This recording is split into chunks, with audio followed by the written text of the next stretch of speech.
श्रियकान्ताय कल्याणनिधये निधयेत्तिनाम् श्रीवेङ्कटनिवासाय श्रीनिवासाय मङ्गलम्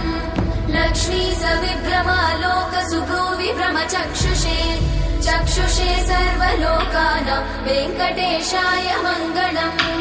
श्रीवेङ्कटाद्रिशृङ्गाग्रमङ्गलाभरणाङ्ग्रये मङ्गलानां निवासाय श्रीनिवासाय मङ्गलम् सर्वावयव सौन्दर्य सम्पदा सर्वचेतसां सदा सम्मोहनायास्तु वेङ्कटेशाय मङ्गलम् नित्याय निरवध्याय सत्यानन्दचिदात्मने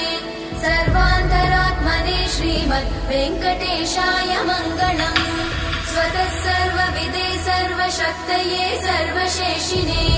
सुलभाय सुशीलाय वेङ्कटेशाय मङ्गलम्।